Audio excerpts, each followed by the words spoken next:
All right, guys, welcome to part two of our journey of making a VTuber model, a small one, the size of me, pocket size. I'll fit in your pocket and I'll fit in other places too, but we're not going to talk about those places because I could be watching you right now as we speak. Let's get on to the video. All right, so I don't know how to explain this, but first of all, what I did was I turned my model into a PSD if you're using Clip Studio like me. So just do that. Use save as, not export. That's very important. I don't really know much about this program. I don't think you should do what I did here and just move it there instantly because typically there's like three options you can choose. No, there's two options. Sorry, there's three options depending on what you're doing, which you might see later. I don't really know, but essentially there's two options where you can like build one based off of your Photoshop uh, file, or you do it based off of like their own criteria, like their own meshes. And I think both have their own benefits. For quick and easy stuff, you'd use your Photoshop file. That's what I learned. I'm still new to this. I'm heavily new to this. I literally started doing this Wednesday. It is Saturday, and I haven't gotten time to play with this program on a Saturday. So I've been very, very busy. That's besides the point.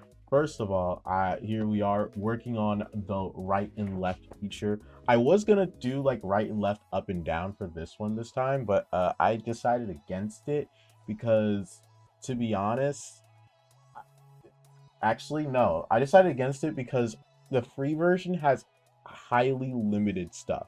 It has very highly limited stuff where I could only do like two parameters for each and everything. Like for example, I could do like two parameters for, or like set parameters for two objects and set parameters on like two deformers. And that's how you get away with some things. You put parameters on deformers instead of objects because that is not affected and it's all fine and dandy. Here I'm just putting deformers on a lot of things. I think I pretty much put deformers on everything. I even tried to manipulate the hair, but it just wouldn't work for this because that's what I said when I said I kind of messed up the hair a bit. Well, did I ever say I messed up the hair? Probably not. Let's be honest, I probably didn't. Yeah, you shook your head no, so I didn't. Uh, the hair was gonna be hard to like move around anyway. I think if I ever update the model, I'll fix it up. That's when I discovered the foot, and it bothered me. I was so mad when I discovered it, and this is a long pause. I don't know for what, but essentially this is where I found out how to change textures. I had to resave it and then move it there again. And it would give you the option to be like, hey, yo, you want to replace this texture? And then you say yes, and bada bing, bada boom, you replace the texture. You also got to remember to export or make a textile thing, whatever it's called. That's important for later. If you don't do that, you won't get a model. You will not get a model if you don't do that. Uh, what else did there say? What else did there say? I would have to say what gave me the most difficulty, surprisingly, was the tie. Because at first I thought it was gonna be the eyes or maybe the head movement. Because for me, the eyes have been messed up as heck. Like even now, these eyes that I'm using on this model, not that great. Not peachy keen. It's not peachy keen. But the tie is actually what gave me the most struggles throughout this entire endeavor, because essentially what I wanted to do for the tie, I wanted to move the tie like I do my hair here, like as you can see.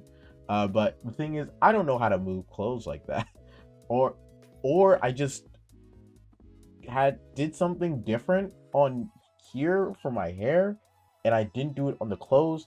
I have a feeling I know what I did, and that was to not make a mesh of my objects, which, to be honest, I forgot I did that.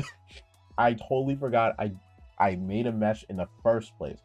But essentially, I didn't make a mesh for these, and that's my bad. I'm still learning, and I wanted to see if I needed to make a mesh because, like, I used to, I like looking through tutorials, like the simple tutorials showed without a mesh. I originally used a tutorial that was like deep in there. This one I made without a tutorial. I flipping just used my brain power to remember everything. So I won't be sharing tutorials today, sadly. But this one I used my entire brain power to do. Uh, but I can definitely recommend some tutorials if you guys comment down below and be like, hey yo, you got some tutorials to recommend, dog? I wanna do this jazz. I wanna do this jazz. But to be all honest, I actually started to enjoy cubism, which is odd. I didn't think I was gonna enjoy this program before because when I first looked at it, I was heavily confused because originally I was like, I'm gonna edit my own model, but then I was like, no, I'm not gonna do that. But now I'm like, I think I'm fine with it. The only reason I'm fine with it though is because the chibi models are definitely easier to make rather than the base major models with like a lot of textures and all that jazz, especially since I only have the free version. So but who knows, the future is bright. But if you're wondering why I'm like shrinking down like the eyes and stuff, it's so that I can actually make like the blinking gesture and the mouth gesture. The mouth gesture I'm pretty sure works differently than what you would do. I make like a full mouth and then I shrink the mouth down to make a partly open mouth, and then I do a complete closed mouth in between over there in the parameters. Yep. Uh, but soon you'll be seeing me struggle with deciding what parameters actually work. But essentially, the last part of this video, which I'm probably gonna end up cutting out, we'll see in the final cut.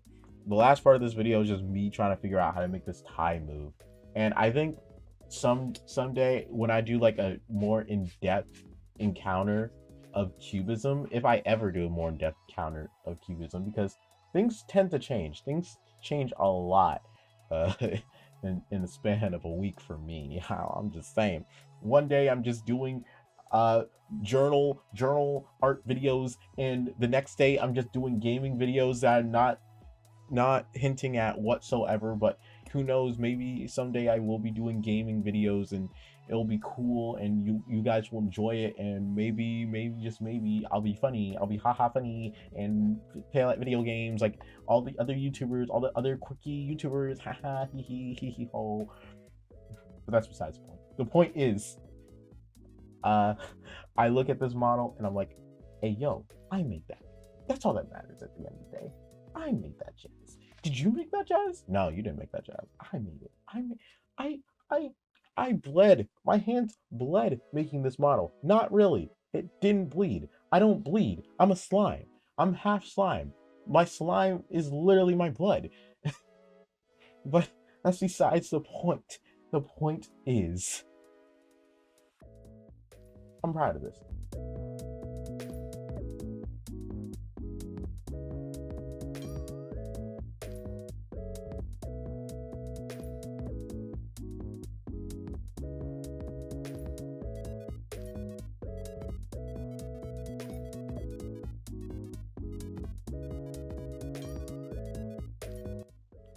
All right, guys, stay tuned for tomorrow for the next video.